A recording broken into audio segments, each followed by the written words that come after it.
Israeli football fans attacked in Amsterdam, the Dutch capital, in what authorities call anti-Semitic riots. Shops and businesses start to reopen in Valencia as clean-up operations from the region's devastating floods continue.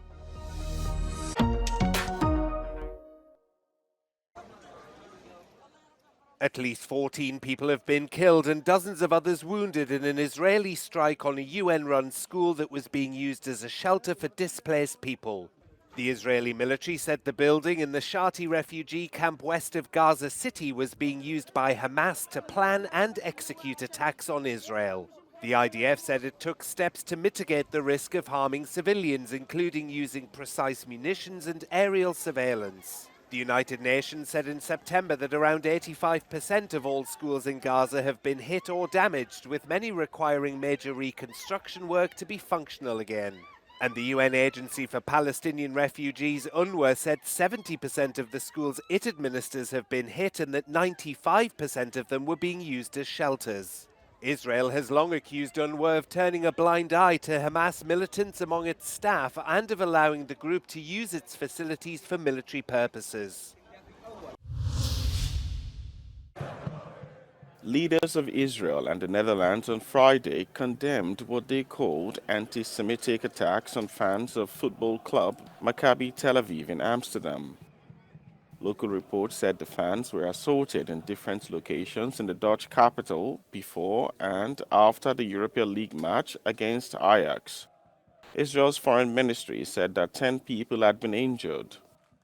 Prime Minister Benjamin Netanyahu said in a tweet he had deployed 2 planes to Amsterdam to rescue Israeli citizens.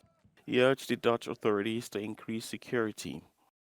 Dutch Prime Minister Dick Schoof said he had told Netanyahu that the perpetrators will be tracked down and prosecuted. De beelden en de berichten die we daaruit horen zijn ronduit schandalig en verwerpelijk.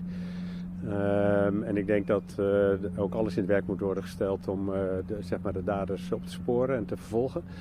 Dit is gewoon antisemitisch geweld tegen Israëli's. En dat anno 2024 kan, dat tart eigenlijk alle beschrijvingen en is buiten alle grenzen, buiten alle proporties. Dutch far-right politician Geert Wilders described the incident as totally unacceptable and called on the mayor of Amsterdam to resign. The violence erupted Thursday night despite a ban on a pro-Palestinian demonstration near the stadium. Amsterdam police say 62 people have been detained.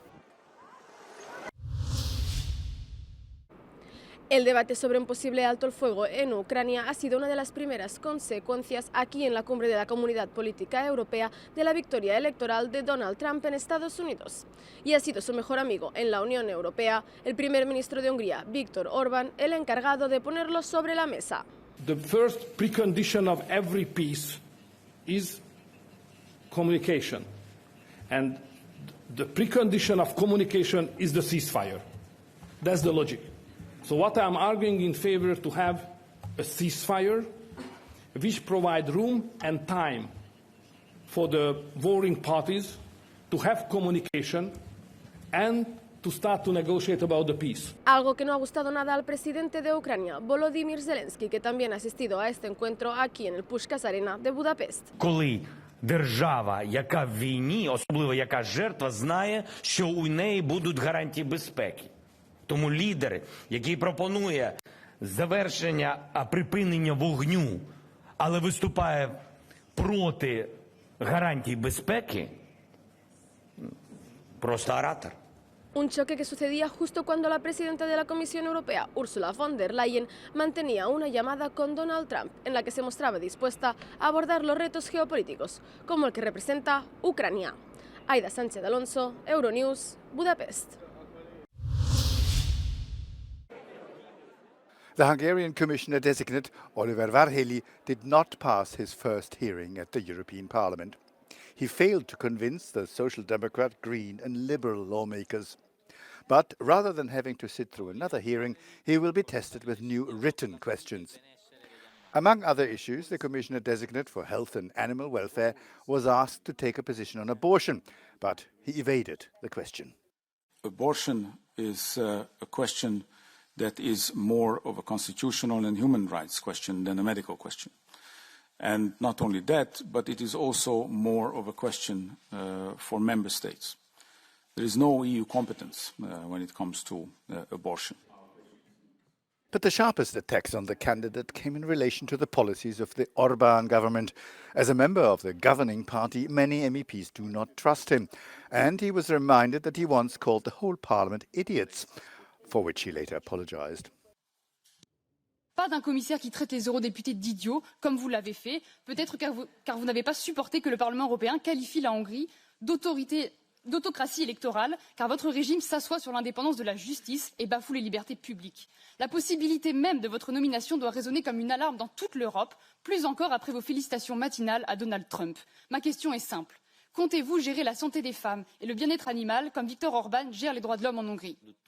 Oliver Varhelyi has until Monday to answer the written questions, and his candidacy will then be decided by the committees for agriculture and for the environment. So far, the Hungarian candidate is the only one who did not receive the green light from the committee after his hearing. Some shops and businesses have started to reopen in Valencia's suburbs just over a week after catastrophic flooding devastated eastern Spain. At least 219 people have been killed in the worst natural disaster in decades after torrential rain battered Valencia at the end of October. Meteorologists say a year's worth of rain had fallen on the region in just 8 hours. 93 people have been officially declared missing, but authorities admit that the real number could be higher.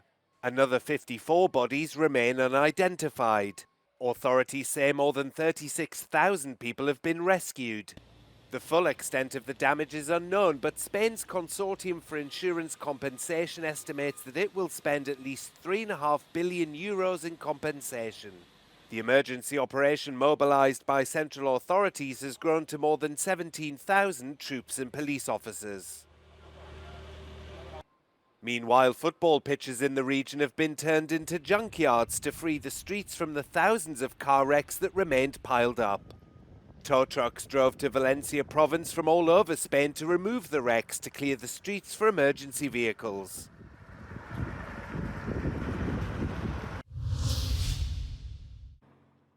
An Italian Navy ship carrying migrants deported from Italy arrived at an asylum processing center in the Albanian city of Shëngjin on Friday morning. This is the second transfer of migrants from Italy to Albania. The move is part of a program in which Albania is to host thousands of asylum seekers whilst Italy processes their claims. The deal is criticized by human rights groups as a dangerous precedent. Previously, a group of 12 migrants were sent back to Italy after a Rome court ruled that their countries of origin, Bangladesh and Egypt, were not safe enough for repatriation. Italian Prime Minister Giorgia Meloni condemned the ruling, stating that classifying countries like Bangladesh and Egypt as unsafe would exclude most migrants from the Albania program, undermining its purpose.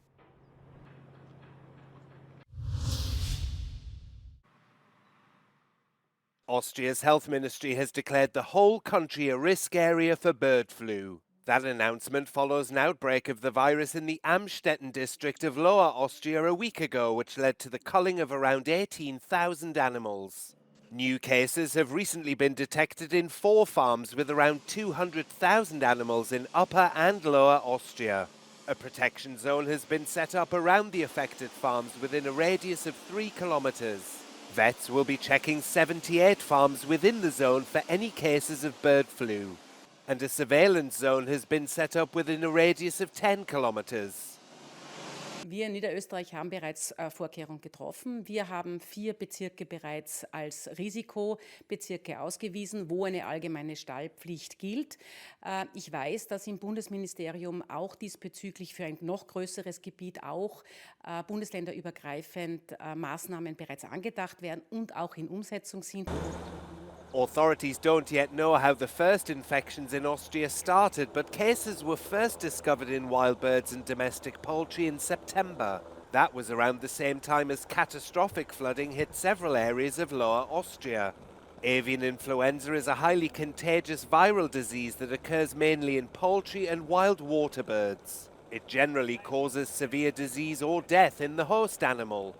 But transmission to humans is still rare and limited to those in close contact with infected animals and contaminated spaces. The US President Joe Biden delivered remarks to the nation on Thursday, his first appearance on camera following Donald Trump's decisive victory over Kamala Harris. Speaking in the White House Rose Garden, Biden said, "Defeat does not mean we are defeated," and he urged his supporters to keep the faith and keep up the fight. You can't love your country only when you win. I know it's a difficult time. You're hurting. I hear you and I see you. Don't forget all that we accomplished. Setbacks are unavoidable, but giving up is unforgivable. The president also hailed the accomplishments during his term and stressed that the legislations that were passed are going to have their effects in the near future. Overall, Biden asked his supporters to be patient and continue to believe in the American experiment. A defeat. We lost this battle. The America of your dreams is calling for you to get back up. That's the story of America for over 240 years and counting. It's a story for all of us, not just some of us. The American experiment endures. We're going to be okay, but we need to stay engaged. We need to keep going, and above all, we need to keep the faith.